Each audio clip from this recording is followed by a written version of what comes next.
listen, we got Conspiracy of SpongeBob number 5, the Neptune theory. And y'all know Alex is always on point. All right, so let's see what he got for us today. Let's get it. So when the metal hit his mug, he just sunk in place. 100K Holla, chillin' Bahamas. Come home to your crib and throw in your mama. It's good, HollaSquad. We are, you know what I'm saying, the littest squad on the YouTube platform. Listen, today we are back with another reaction. And to be honest, bro, I got something coming next week. I just told the stream chat. I ain't telling y'all, though, all right? But I got into some of Alex's horror shorts. Y'all gonna say, hey, listen. My man nice with the cam. But today, we're here for the SpongeBob conspiracy theory, the Neptune theory. And y'all know that he alluded to this in the last one, right? Where he talked about the green moon making the primal diggies, you know what I'm saying? So, yeah, we're going to see what the Neptune theory got to do. I seen a little intro to it, or like the preview, where it showed three Neptunes. Like, comment, subscribe. Let's get into the video.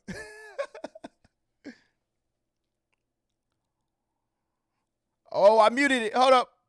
Here we go. Yes. There are two. So the continuity with King Neptune is a bit of a mess. Okay. There are two different King Neptunes. There's a King Poseidon. There's 3 different royal palaces. 2 of them are called like the City of little Atlantis, thing. but there's also a 3rd unrelated City of Atlantis. It's confusing to say the least. But there is actually a way to explain how all of this is intentional and connects together. This is a story of power, deception, and betrayal. This is the Neptune theory. Yes, sir.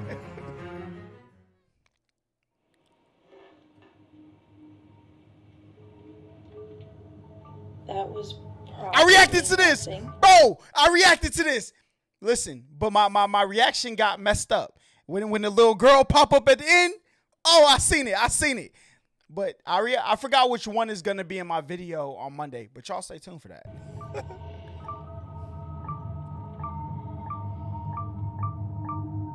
There's no tension, the pacing is slow, it fundamentally fails as a film. Alex, go back to making SpongeBob theory videos. No one wants to see your awful horror. Yo, who is this? Get him out of here. He don't know what he talking about, bro.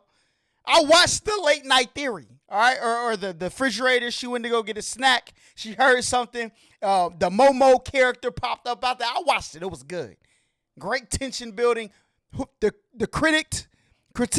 Get him out of here. Get him out of here. I've been your host, the one and only cynical critic. And remember to The stay cynical critic. See you later. I hate critics. People who pride themselves on, I'm just going to critique this to the death. Whatever. And we're back. What's up? I'm your host, Alex, the SpongeBob guy, back with another SpongeBob conspiracy. I've said it before, but the overwhelming support for these videos is insane. Crazy. So I'd be stupid not to make more. I mean, everyone loves them, right? Hello, fellow truth seekers. It's Conspiracy Yes, sir. Carl here. Welcome back to The Awakening. Why my man got liar over Alex's? That's crazy. I have been awakened myself to the immense lies of this person right here. This liar, Alex Bale. Well, almost everyone. So I showed a bit of this conspiracy guy's reaction in my last video, and apparently he didn't like that, so now he's claiming that I'm part of some giant Illuminati conspiracy. What planet? What planet are we on? He tried to give you credit. Alex, what is this? See? Somebody looks like they're a puppet for the Illuminati. Yes, you, sir, have been inserting secret messages into your videos. Evil lurks there, people. It's honestly... Bro, this man is literally putting the secret messages from SpongeBob. Oh my, bro. Some people need to get kicked off the internet, bro. Kick them off the internet. Really funny. You should check him out. Anyways, let's get into the theory. Is what I would say if I wasn't sponsored. Oh, Alex, yeah. how do I make a cool YouTube film video like you? Well, it's easy. You just gotta learn to edit, record dialogue, write Oh, a this is script, gonna be I know what this thing is gonna be for. I had to download this in school. All right, here we go. And that's So great, I'm learning so much. That's maybe Skillshare, too much. that's what it's called. That's a northern royal flycatcher. You can tell by its fan-like crest and long bill. Now on to the theory. Okay, let's get it. The movie Neptune. Let's get it. King Neptune is the ruler of the seven seas and the Roman god of the ocean. If you watch my evolution theory, you know there's also a good chance he's the reason why fish in Bikini Bottom are so evolved and able to talk. He lives in the city of Atlantis with his wife Queen Amphitrite and his son Triton, but in the first SpongeBob movie, he's replaced by a completely different King Neptune who has a completely different daughter named Mindy. These guys don't look or sound at all the same, so how can they both exist in this universe? Well, there's already an interesting theory out there about this. It's widely believed that the SpongeBob movie takes place in the future after the events of the show. So widely believed that I got hundreds of comments about it in my Mrs. Puff theory. Yep, I know guys, I heard what you said. The creator of SpongeBob, Steven Hillenburg, said he wanted to end the series with the movie, and it being canonically at the end of the SpongeBob timeline would explain why we never see the Krusty Krab 2, or any of the other characters from the movie in the later SpongeBob episodes. And some people believe that the reason why movie Neptune is so different is because he's actually Neptune's son, Triton, all grown up. And that's a pretty cool theory, but I don't buy it. Other than Triton looking nothing like movie Neptune, I've never actually believed that the SpongeBob movie takes place in the future. Despite there being many people who commented about it on my Mrs. Puff theory as if it was a proven fact, there's never actually been any official confirmation of it. Steven Hillenburg only said that he wanted to stop making SpongeBob after the movie. He never said anything about where the movie actually takes place in the timeline of the show. And we do actually briefly see Neptune's daughter Mindy show up later in the show in SpongeBob's Big Birthday Blowout. There is no way she'd be there unless the show took place after the events of the movie. I think what's actually going on here he's with getting Neptune in his bag. is something much more interesting, and it ties directly in with the television theory. If you haven't seen that video, it basically proves that the entire show, SpongeBob It's a SquarePants, reality is actually a TV nature show. documentary being filmed by scuba divers, and many of the elements we see throughout the series are secretly set up by the showrunners to make sure that the show is more entertaining and profitable. And this applies to the SpongeBob movie as well. There's promotional art and even a commercial that acknowledges the fact that it's just a movie being filmed. Hello? SpongeBob, what kind of jellyfish is that? Hey guys, it's Carlos from the Zone. Can you tell us about your latest adventure?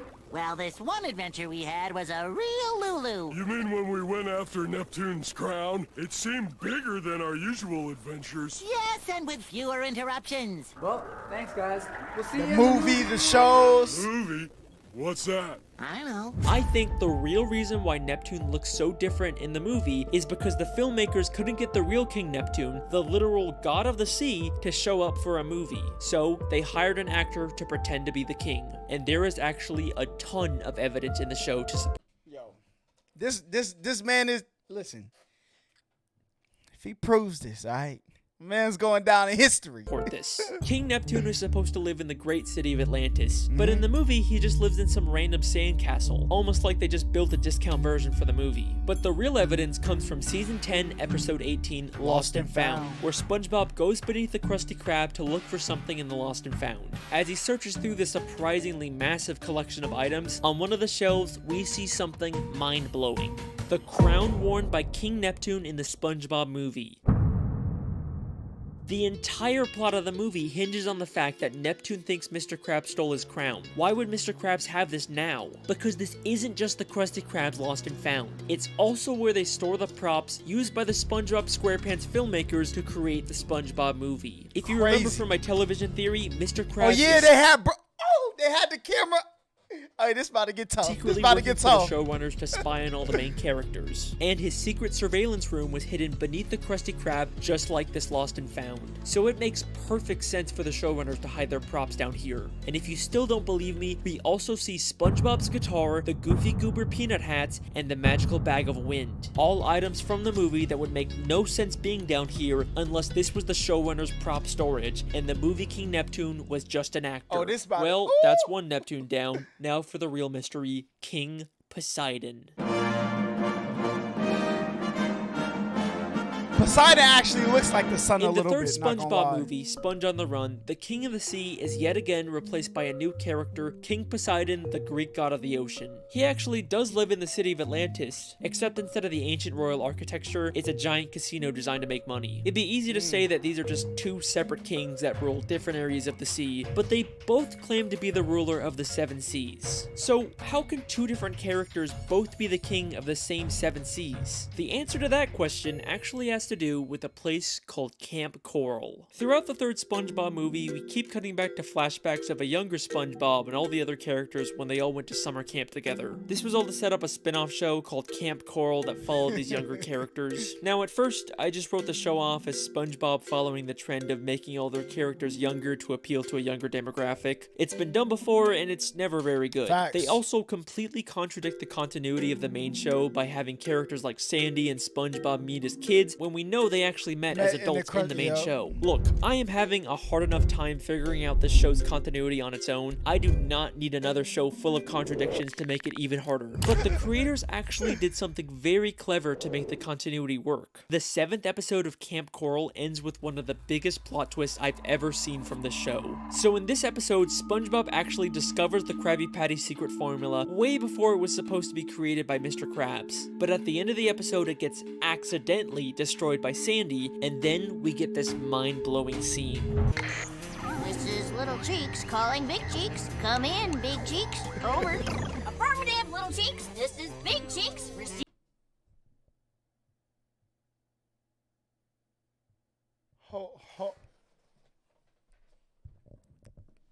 Let me prepare myself a little bit. Hold on. Leaving you from the future. How are things going in the past? Your plan worked perfectly. The formula burned out before Mr. Plankton could nab it. Now it can be safely So it's time travel. rediscovered in the future. I knew sending you to Camp Coral was the right thing to do. Over and out. Bye, future me.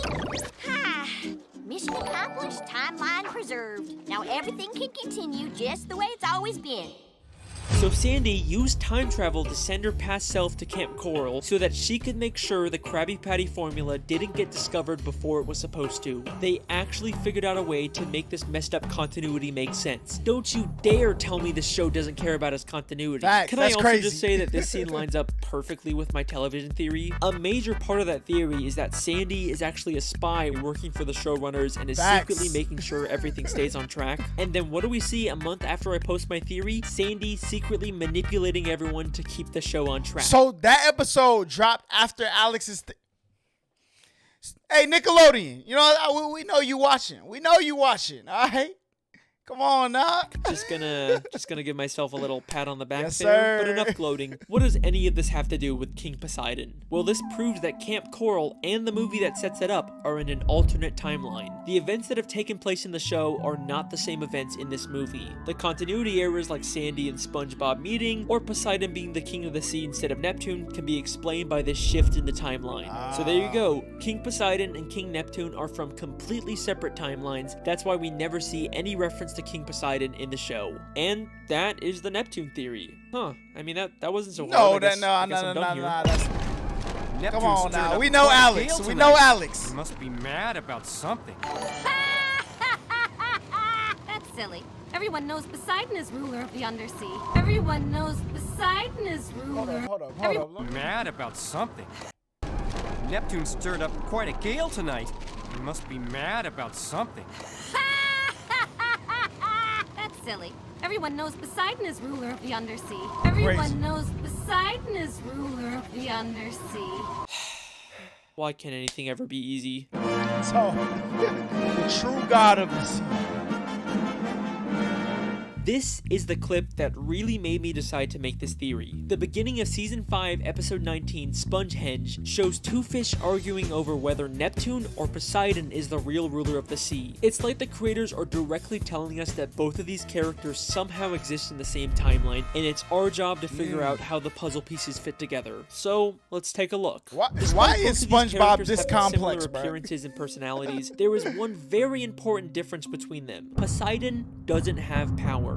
We've seen many times that King Neptune has magical abilities that he can use at any time, even without his trident. But in the entire third SpongeBob movie, we never see Poseidon use any powers or magical abilities, except for lighting up his trident, but all he has to do for that is just flip a switch. And we know from the episode Trident Trouble that you don't even need to be a god to use the trident. And at the end of the third movie, we find out Poseidon is actually in terrible shape. If you remember at the end of the episode Neptune's Spatula, Neptune briefly turned SpongeBob into a god, and we can see that having god powers gives you a perfect body. So why is Poseidon in such terrible shape? Because he doesn't actually have powers, only Neptune does. Even Neptune's wife, Queen Amphitrite, has to use technology to zap someone, unlike Neptune, who only has to use his finger in the exact same episode. He is clearly the only one with powers, but why?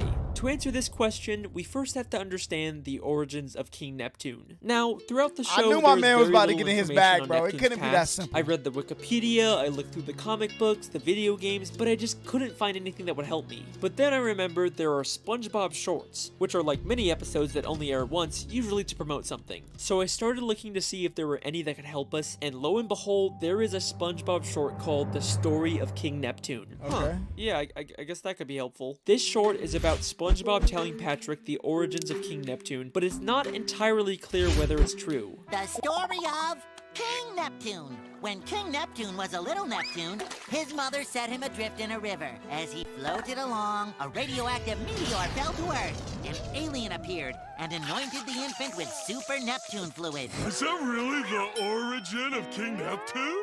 Can't be, bro. Can't be. So King Neptune was abandoned as a baby and then given his powers by aliens. But SpongeBob is holding an upside-down comic book, so it feels a lot like something Mermaid he just Man made and up. Barnacle And Boy. SpongeBob is not the most reliable narrator. Unless there's something in the story that we can definitively prove, I don't think we can use it for a theory. Like, do you really expect me to believe that Neptune got his powers from aliens? From getting I mean, squirted we've never by even a seen magic aliens in the ketchup show bottle? before.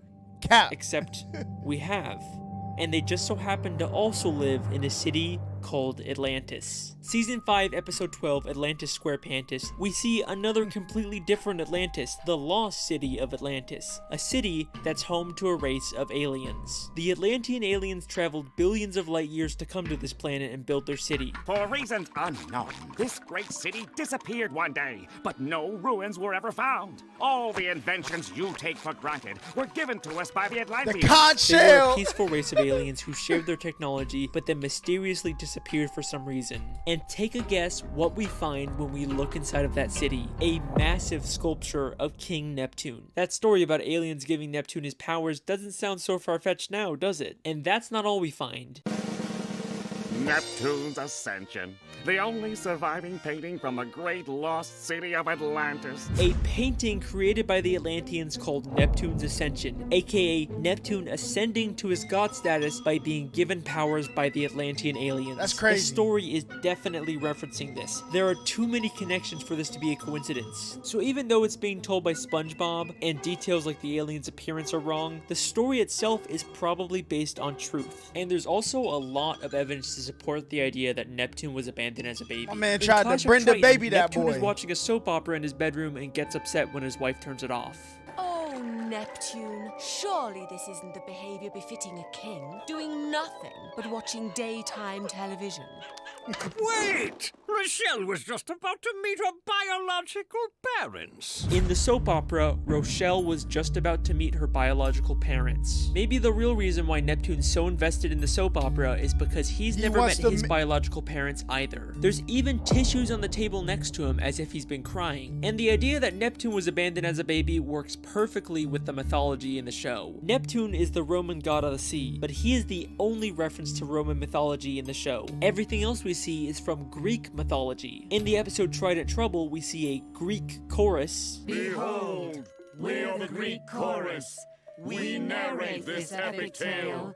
Neptune once mentioned Zeus, the Greek god of thunder. So I say, look, Zeus, either you come up with more money, or Neptune walks. He also mentions Apollo, the Greek god of the sun. Now behold, my beloved home of Atlantis. A prize worthy of Apollo. Even in the city of Atlantis That's where crazy, Neptune bruh. lives, there's a building named the Poseidon, clearly named after Poseidon. So Neptune is clearly the outsider here, which is why he was abandoned as a baby. But if the sea is actually ruled by Greek mythology, then Poseidon should be the true heir to the throne. Why is Neptune the king in the show? Because he got the powers, bro. He got the powers. After Neptune was given his god powers by aliens, he returned to Atlantis and stole the throne from Poseidon. This would explain why there's so much confusion over who the real king is. This is crazy. Stirred up quite a gale tonight. Everyone knows Poseidon is ruler of the undersea. Legally, Poseidon should be the king, but Neptune took it by force. And that's not all he took from Poseidon. Neptune's wife, Queen Amphitrite, is the goddess of the sea. The Greek goddess of the sea, aka... Oh, Poseidon, hey, you better get back in shape. Do some push-ups. You gotta fight back. My man is out here with your woman. Oh, it's over with, bro. Look, it says wife of God Poseidon. That's tough. The wife of Poseidon. God damn, Neptune stole his wife and his throne. That is cold. And eventually, everyone did recognize Neptune as the rightful king. The pink fish who seemed adamant about Poseidon being the king completely changes her mind one season later in Clash of Triton. Oh, wait a minute, King Neptune is coming here? Oh, I'm a huge fan of the royal family. I just love Cap, you ain't even believing it. And that is the real story of King Neptune. The reason why Poseidon is king in the third movie is probably because in that timeline, Neptune was never given his god powers, so he never stole the throne from Poseidon. Although, seeing as how Poseidon turned Atlantis into a big casino cash grab city, maybe it's a good thing Neptune took over. Facts. The lost city of Atlantic City. And that is the Atlantic Neptune City. theory. That was a tough one, but we are finally done. See you next time, guys. Cap, I'm calling Cap. Wait, why is Poseidon City called the lost city of Atlantic City? Because Atlantic City is a gambling place in America, all right? Maybe, right? Maybe. They have casinos there, right? The lost city of Atlantic City. I mean, the Atlantic City Park makes sense. That's a reference to the real-life Atlantic City. Jersey? But why is it called the Lost City? There is nothing lost about the city. It seems like everyone's easily able to find it. Facts. The only other reference to a lost city of Atlantis is the one with the aliens that gave Neptune his powers. Nope. Nope, I don't care. I'm done with this theory. I don't need to answer every single little question. I am 100% done. Atlantean aliens. Fine, okay? One more quick part just to tie up all the loose ends, and then I am done. Alright, here we go. So we know before the Atlantean aliens mysteriously disappeared, they shared their technology with the creatures of the sea. I think the self-proclaimed gods of the sea got their technology, like tridents and their other weapons, from the Atlantean aliens. In fact, the Atlantean guards even use golden tridents as their weapons. That's why the gods named their city Atlantis, to pay tribute to the Atlanteans that gave them their technology. But all of that changed when Poseidon became king of the sea. He betrayed the Atlanteans and used their own weapons against them to conquer their home and turn it into a casino city. That's why Poseidon City is called the Lost City, even though it's not lost. It's referencing the Atlantean city that was conquered by Poseidon. And the reason why the Atlanteans gave god powers to some random abandoned baby in the main timeline, so he could come back and get the city. was so that Neptune could take the throne from Poseidon and prevent him from conquering the alien city. And the reason why the Atlantean city mysteriously disappeared was because they hid it so no one could ever try and conquer them again. And that is the Neptune theory. That's crazy, I am done. bro. Cap. I'm still calling Cap. Okay, that's another one done. Thank you so much for watching. I've been your host, Alex. We've got more on the way. I'll see you next time. Hey, listen, that theory was awesome. You know, I don't know how you keep coming up with these, but, I mean, they're great. All right, what other theory could we have? We got the TV theory, the Krabby Patty secret formula, which is my favorite one. I literally show everybody that. We got the Mrs. Puff theory. There's got to be one that got to do with plankton, bruh. There's got to be a plankton-centric theory. Or, what else is in the show, bruh? Barnacle or Mermaid Man and Barnacle Boy theory. I don't know, bruh.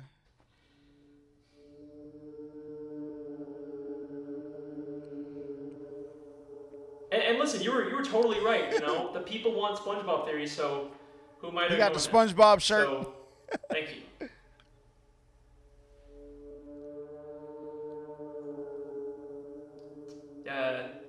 Hello? Got the meat for you. Alright, listen. If we're gonna work on this, then we need to work on our communication skills, because this creepy quiet act is getting old. I just need a clue for the next one. I need a clue. Maybe we're going to change cartoons, though. Who knows? Rugrats theory? Hold on. Uh-oh. We're about to see. Who is it? Who is it? Who could it be? I don't know. Patrick. It's Patrick. It's smart Patrick. He's gone. That's tough.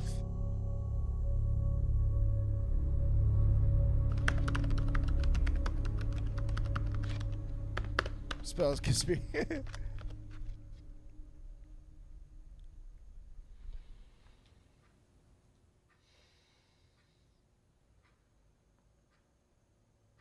Uh-huh. Yeah.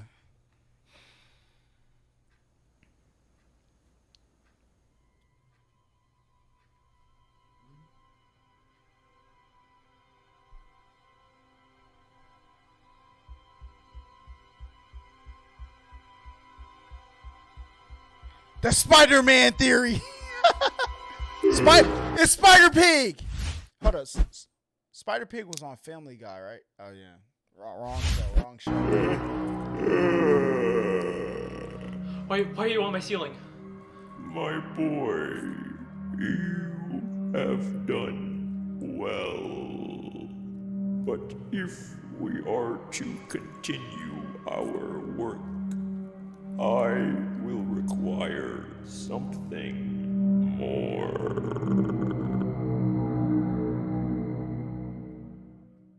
That's got to be a clue, bro. SpongeBob guy. He didn't put Alex Bell. He put the SpongeBob guy. Hey, Alex Bell is fire with the camera, though. Hey, listen, whoever was critiquing him at the end, you know, or at the beginning of the video, listen, you deserve a big elbow off the top rope, my guy. Is that it? All right, listen. Alex Bell is back with another banger, all right? You know what I'm saying? These SpongeBob conspiracies is fire, all right? Now, I didn't know too much about the Neptune theory, but I learned a lot today. You know what I'm saying? Different timelines. I ain't even watched the new little Camp SpongeBob. I didn't even know that came out, bro. I've been out the loop. But you know who put me back in the loop? Alex, all right? I still think the Krabby Patty secret formula is my favorite one so far. But Conspiracy Theory 6, I don't know what it could be. So we figured out why, like, Gary is like a pet to SpongeBob because he's like a prehistoric animal. We learned the Krabby Patty secret formula, the Bikini Atoll, the movie. What else could it be? What? Listen, down below, give me what y'all think this next theory number 6 is going to be. Because I am stumped. I have no clue. But I'm going to be waiting for it. But like I said, listen, Alex, I appreciate your other videos. That's why I got one dropping, you know what I'm saying, Monday, August 2nd. All right? Stay tuned. All right? But y'all like, comment, subscribe. Appreciate y'all pulling up. Watching to the end of this video. You are the GOAT. But until next time, we out of here.